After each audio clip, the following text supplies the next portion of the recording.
My name is Robert Stone. We've been doing foster care for a little over 20 years. And I'm Christine Stone. And we've been having a really good time actually doing foster care. It's been challenging at days, but for the most part, it's awesome. My name is Demetriel Anderson, and I have been in foster care since 2018.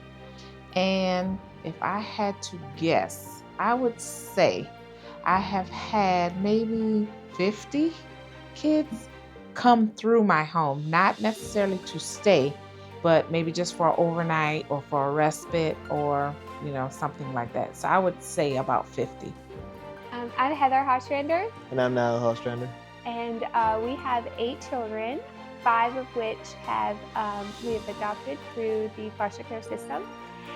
We've had many, many more come through our homes, probably about anywhere from 6 to 12 come through our home that didn't stay. They either got to go back home or moved on. And it all started because I wanted one more baby. No, actually, it all started. She used to do daycare when back in Prescott Valley. She had daycare and everything, and she was more like she was so excited to have that business, and she was upset because the kids would go home.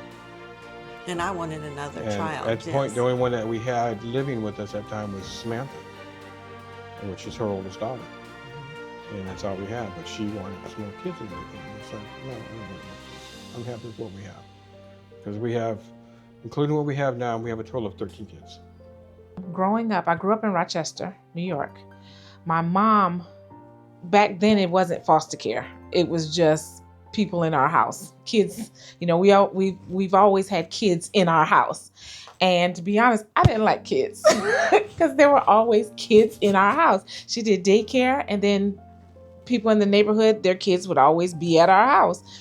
And so then I moved to South Carolina, and I started having grandkids. I had kids, and then I started having grandkids. And I worked in the operating room for like 24 years. And my health started kind of failing because of the strenuous job of the operating room. And so my mom said, well, won't you do foster care? I said, I don't think so. And she was like, no, really, won't you do foster care? And I was like, I'll think about it. So she kind of went behind my back and signed me up for a foster care child. And, I had him for foster care, and then I adopted him. And I was like, well, maybe I can do this. And so then that was through another program. And then she got into SkyApp. She was always into foster care and daycare. And she said, well, come on, let's just try it. You can just do respite. And I said, well, okay. I said, I'll try it. I'll just do respite. And that's kind of how I started with doing respite, just having the kids come for a weekend. But then there was one child that came, and she was kind of like a troubled child, and she didn't want to leave. She wanted to stay, and even with my kids, when their friends came to my house, they didn't want to leave, because I am strict, but I'm strict, but I am lenient, if that makes sense, And so that's kind of how I got started. I always wanted to be that safe place that I didn't have, and my biological parents would be like, hey, go ahead, call DSS.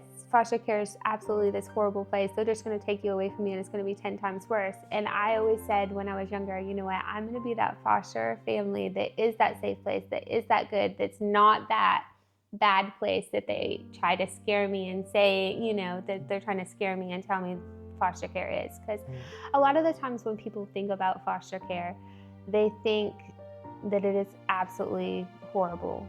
And it's not. It's, we're just trying to be the best parents and best role models we can be, whether that's temporary until that they get to go back to their families and their loved ones, or whether that's permanent and they're with us forever. We want to help them along the way, whatever their path is going to be, and make sure that they have that safe place to go and love the children like I would want my children to be loved if something was to happen to me and they ended up in a foster care system. We had our youngest foster child the very first day. She went to go pick her up. And the first thing out of her mouth to her was, Well, she didn't talk. They told me she was autistic and did not talk. So I picked her up, brought her home, right got there. her out of the car. She didn't talk anything. You know, I talked to her and she just smiled at me and didn't want to say anything. Brought her home. He pulled in the driveway. She took one look at him and said, "Hi, Daddy." That was the first words that first she word said. To me, it was "Hi, Daddy." And it's like, you know, here's a child that I've never seen or has never seen me, and it just, to hear her say "Hi, Daddy," it was almost, it was joyful, if you understand what I'm saying.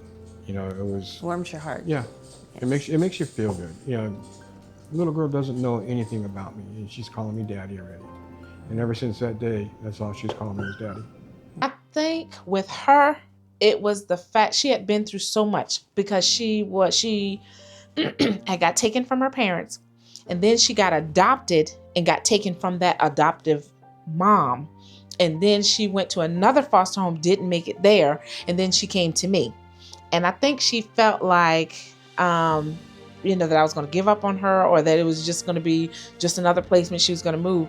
But everything that she went through, we worked through it.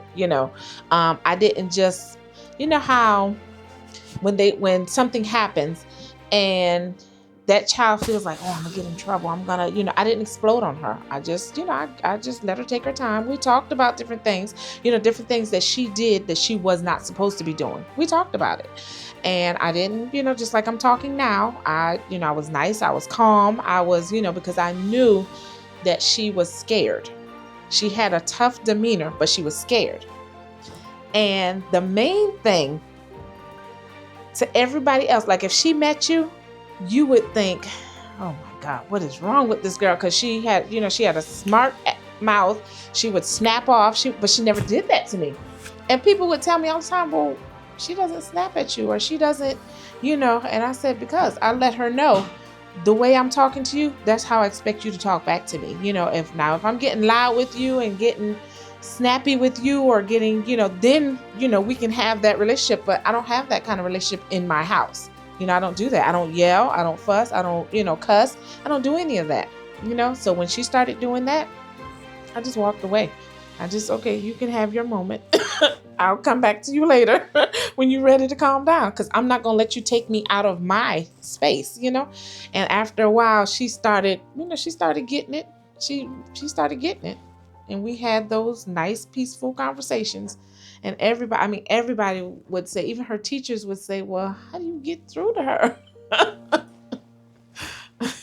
Do it. It changes your world. As long as you're in it for the right reason, do it. It is scary at the beginning because you have somebody's life in your hands, but it's just like having a baby. You still have to. Yeah, absolutely. And if you are going to do it, choose Sky Up, because they have your back 100%. We're not getting paid to say this.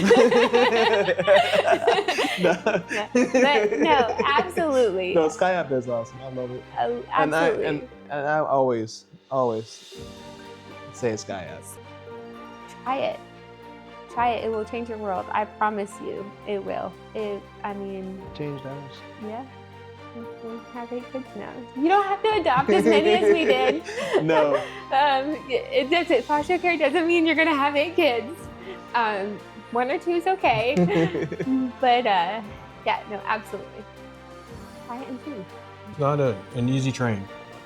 Being a parent's the hardest job in the world. And that's true.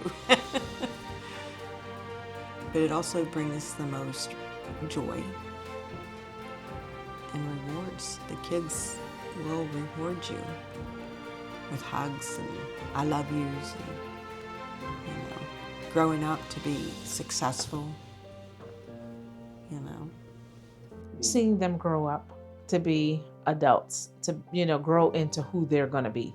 That's the best thing for me, is seeing them grow into who they're gonna be. Knowing that they have been through all of this and they still make it. They're still gonna make it. It's gonna be rough. Every day's not gonna be Sunday, but you know that I'm going to make it. Because when you leave my house, that's what you're going to know. It might be rough, but you're going to make it. You're going to be okay. Seeing the smiles on my kids' faces and watching they light up my world. Like just seeing them happy. I don't know. I just want them to be the happiest they can be and live the life that they want to live. Oh, yeah. You gotta let the kids know that you're there for them. And even though, you know, they're there for fostering, that no matter what, we still love you. Even if you were to go ahead and go away tomorrow, you know, we'll still be there for you. All you gotta do is call. And it has helped me to grow into who I am. I don't think I would be able to run this place if I didn't have the knowledge of going through foster care, of learning the different types of kids and the different personalities and just dealing with people. Yeah, we never give up. We never quit. Yep. When they come in, they're ours. Do it. It's awesome. Do it. There's so many children out there that need a loving home. Living and caring home. And even if you're not planning on adopting, which is okay too, there's still many children out there that need a place to stay, understanding, and love. They just need to know they're loved and that you're there for them.